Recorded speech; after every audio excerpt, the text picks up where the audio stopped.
Am I the a-hole for telling my sister-in-law I don't have to treat her kids like they're mine and setting boundaries while I'm pregnant? Alright, y'all, I really need to get this off my chest because I'm at the end of my rope. 25F, never saw myself as the maternal type. I was never the person cooing over babies or volunteering to babysit at family events. Honestly, I didn't really like kids all that much, especially when they weren't mine. But then life happened. I met my husband, 26M, we got married, and now I'm 8 months pregnant with our first child. And while everything inside me has shifted about my baby, that doesn't mean I suddenly signed up to be everybody else's full-time nanny. Enter my sister-in-law, my husband's older sister, 36F.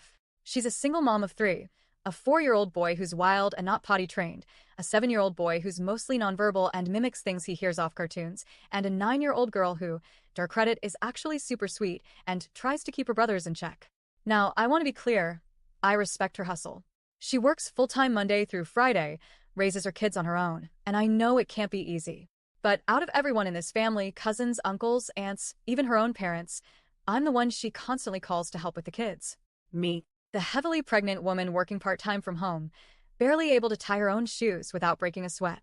And guess what? She never offers a dime. Not even gas money or a thank you coffee. It's like my uterus made me eligible for unpaid childcare.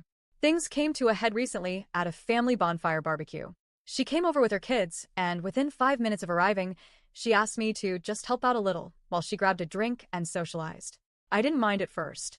I was sitting, my feet hurt, and I figured it was no big deal for a little bit. But y'all, she disappeared for 2.5 hours. Didn't check in once. No texts. Nothing. Just straight up vanished while I was out here chasing her 4-year-old around the yard. This kid is built like a linebacker and runs like a damn gazelle.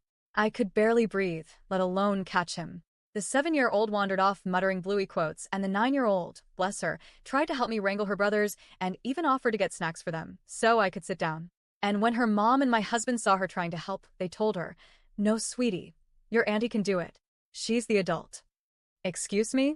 By the time my SIL came waltzing back, laughing like nothing happened, holding a full plate and talking about how much fun she had, I was done. She looked me up and down and said, "Girl, you'd make a better mom than me. You should just claim them as yours," like it was some kind of compliment. I gave a tight laugh, handed her kids back, and thought that was the end of it. But later that night, she kept pressing me about how I need the practice and should step up since we're family now. That's when I told her straight, I love your kids. I really do. But they're not mine. And the best part about being the aunt? I get to pass them back. She did not like that. Not one bit. She got nasty real quick, started throwing out these racist comments under her breath, talking about how my people are lazy, how I sit on my ass while she works hard every day, and that my baby is probably just going to be another burden like me. Y'all, I was shaking. I'm 8 months pregnant, exhausted, barely sleeping, and now I'm being verbally attacked at a damn family event. I tried to walk away, but then my husband came over, and instead of defending me, he took her side, said I was being cold, and that he didn't marry someone selfish who wouldn't help family. That hurt more than anything she said. Because I've been bending over backwards for this family, hosting holidays, watching kids, showing up when they need support, all while working and growing a human inside of me. I finally snapped. I told him, his sister, and everyone else who was chiming in that if I'm such a burden, then maybe I should just go back to my home state where people actually care about me. Because I'm not about to end up in early labor just to prove to some entitled family members that I'm good enough. Since then, there's been silence from that side of the family. My Emile texted me something passive-aggressive about families sticking together, and my husband's been distant, like he's trying to figure out whether to take my side or not rock the boat. But I feel stuck between wanting peace and knowing that peace doesn't come from being walked over. So tell me, am I the a-hole for 1. Saying I don't have to parent her kids? 2. Standing up against her racist, out-of-pocket remarks about me and my unborn child? 3. Prioritizing my health and setting boundaries while I'm this pregnant? Update. It's been about 2 weeks since my last post. My bad, I've been trying to breathe, settle in, and keep my peace. So first off, yes, I did leave and made it out okay. I'm staying with my brother now. Before I left, my EXSIL really tried it. This woman had the nerve to drop her kids off on the porch, knowing it was just me at home. My ex-husband was headed to the airport, and I was trying to handle the house. When she saw I wasn't coming to the door, she told her kids to go around back where there's a pool, no gate, for feet to 10 feet deep. If that gate had been locked like it should have been, anything could have happened. But she didn't care, just pulled off. And as much as I didn't want to deal with it, I let the kids in, but I also called the police. I'd had enough. They came, talked to me, and called MIL to come get them because I wasn't doing this again. I was leaving the next evening and wasn't about to be guilt-tripped into babysitting. MIL showed up angry, calling me a pathetic bitch and saying my daughter would never be accepted. She tried to attack me, but luckily the officer was in the way. He told her if she didn't take the kids, he'd call DHR and she'd be the one going to jail. Next thing I know, she's on the phone with my husband, who was supposed to be on a flight. He turned around, missed his plane, and came home raging. Told me I was vile, that he wanted a divorce, that if I wasn't pregnant I would have gotten it, and that he wanted nothing to do with the baby. Talking about he'll take everything in court, even my baby. Told me to get out of his house. I said, no sir. Both our names are on that deed, you can go. Fast forward. Asael comes back hours later that night, drunk, banging on windows, yelling for me to come out so she can beat my ass.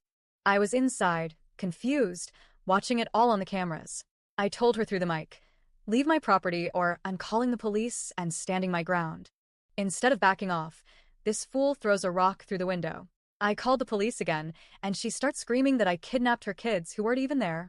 When the officers got there, I opened the door, let them search the house, and reminded them her mama had already picked them up. Did I press charges? Absolutely. I showed them the footage and they arrested her. Once they found out she was in jail, my phone blew up. My ex even tried to come back to the house, but I was already gone at a friend's house. I took my important documents, the baby stuff, clothes, etc.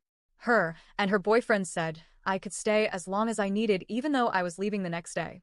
I was scared to be at the house alone. Somehow, my ex found out where I was, but her boyfriend told him to leave.